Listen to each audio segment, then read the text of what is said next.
नमस्कार विद्यार्थ्यांनो, आज आपण इयत्ता 8वी मधील 21वी संतवाणी अभ्यासणार आहोत.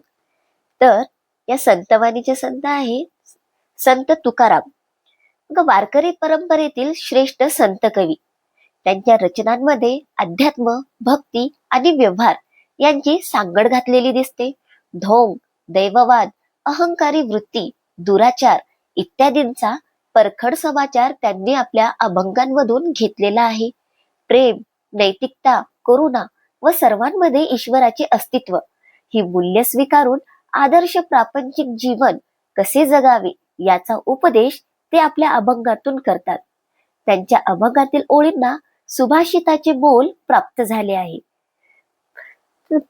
प्रस्तुत अभंगात संत तुकाराम महाराज यांनी शब्दांचे सामर्थ्य व महत्व समजावून सांगितले आहे.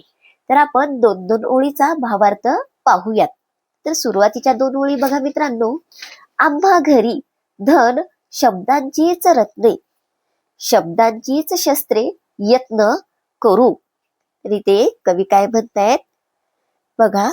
रत्ने म्हणजे हिरे, धन संपत्ती, यत्न प्रयत्न.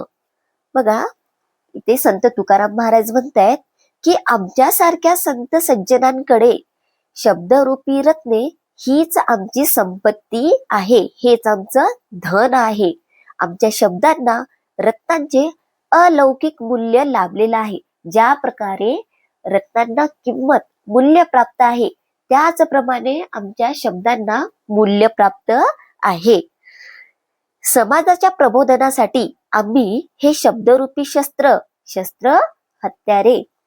बघा समाजाच्या प्रबोधनासाठी आम्ही हे शब्दरूपी शस्त्र प्रयत्नपूर्वक वापरतो, समाजामध्ये सुधारणा घडवून आणण्यासाठी. दुसऱ्या दोन ओळी पहा. शब्दाची आबूच्या जीवांचे जीवन, शब्द वाटू धन जन लोकां. इथे संत तुकाराम महाराज म्हणतायत शब्द हेच आमच्या आयुष्याचे, आमच्या जीवनाचे सर्वस्व आहे. समाजातील लोकांना शब्दरूपी संपत्ती आम्ही वाटत असतो, बहाल करत असतो. शब्दांच्या परिणामकारक माध्यमातून आम्ही लोकांना उपदेश करतो. पुढच्या ओळी. तुका मने पहा शब्दाची हा देव, शब्दाची गौरव पूजा करू. संत तुकाराम महाराज म्हणतायत की शब्द हेच आमचे दैवत आहे, आमचा देव आहे.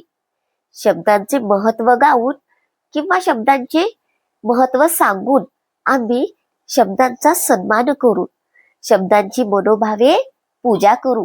अशा या संतवाणीचा भावार्थ. मग पुन्हा एकदा पहा विद्यार्थ्यांनो.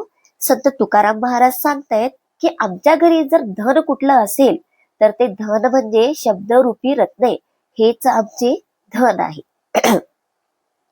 आमच्या शब्दांना रत्नांचे मूल्य प्राप्त झालेले आहे. समाज प्रबोधनासाठी व स्वतःचे मत पटवून देण्यासाठी आम्ही शब्दरूपी शस्त्र जाणीवपूर्वक वापरतो.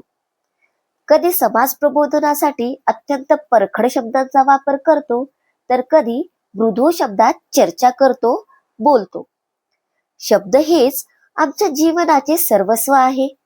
समाजातील लोकांना धन म्हणून आम्ही शब्द हेच वाटतो.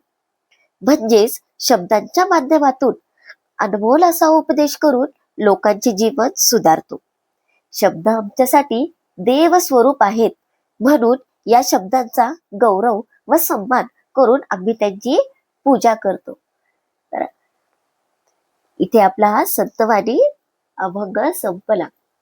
तर विद्यार्थ्यांनो, अशाच नवनवीन कवितांसाठी तुम्ही माझ्या चॅनलला लाईक, शेअर आणि सबस्क्राईब करा. धन्यवाद.